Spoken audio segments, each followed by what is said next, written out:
دنیا حالات کا گھر ہے، بلکہ حالات کا سمندر ہے۔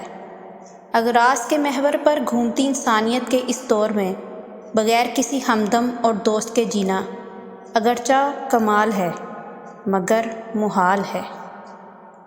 میں نے جب جہان رنگ و بو میں ہر ایک کو اپنی ذات تک محدود پایا تو دوست داری کے لیے خود اپنا انتخاب کیا، اس لیے کہ میں صدا کا خود پسند جو ٹھہرا ہوں، یعنی واحد میں ہی ہوں جو اپنا سب سے بڑا وفادار ہو سکتا ہوں، اور یہ کہ مجھے میں چھوڑ نہیں سکتا اور میں میرے بنا رہ نہیں سکتا۔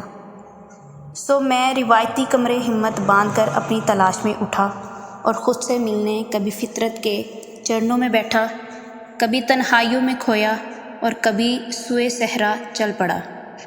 خود کو آوازیں دی، خود کو پانے کی سعی کی، مگر ہر صدا بصحرا ٹھہری اور ہر سعی لا حاصل۔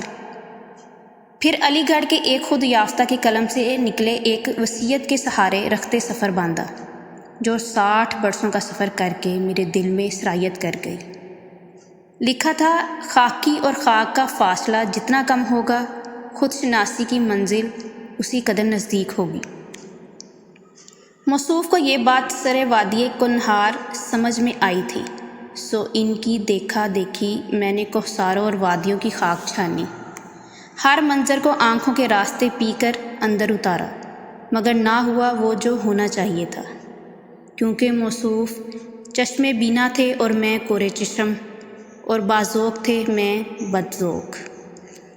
اگر ذوق کی خوشبو اور تہذیب کے رنگ باہم مجسم ہو جائیں تو اس پیکرے مجسم کی بہترین مثال کا نام عارفہ سیدہ زہرا ہیں، جن کے ہر لفظ میں سمندروں کی وسعت بھی ہے اور بادلوں کی رفت بھی۔ پروفیسر احمد جاوید کے بعد فقط سیدہ زہرا ہی ہیں جو بولنا جانتی ہیں، ہر بول شعر سے شیریں اور دھنک سے رنگین۔ ایک دن ایک نشست میں یوں موتی پرونے لگیں کہ قرآن نے 2 لفظ استعمال کیے، آدمی اور انسان۔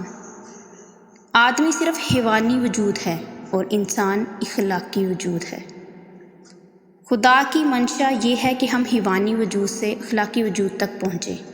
شاید یہ بھی فرمایا کہ آدمی کے اس سفر کے بیچ میں جو اس کے مادی وجود اور اخلاقی وجود کے درمیان ہے، ایک ہی چیز آتی ہے، کتاب۔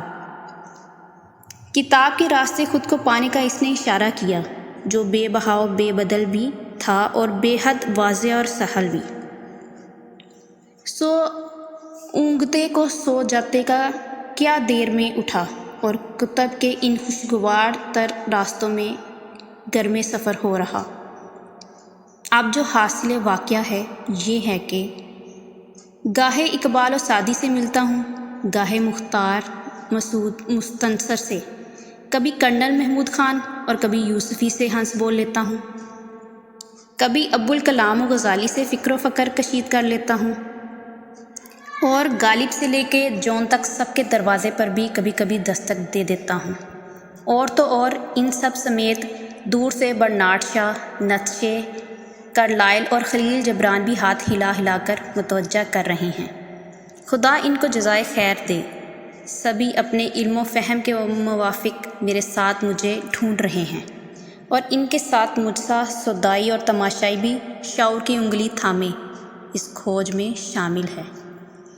یہ کھوج کب تک جاری رہے کوئی اندازہ نہیں، اور حال یہ ہے کہ دم بھر کا بھروسہ نہیں۔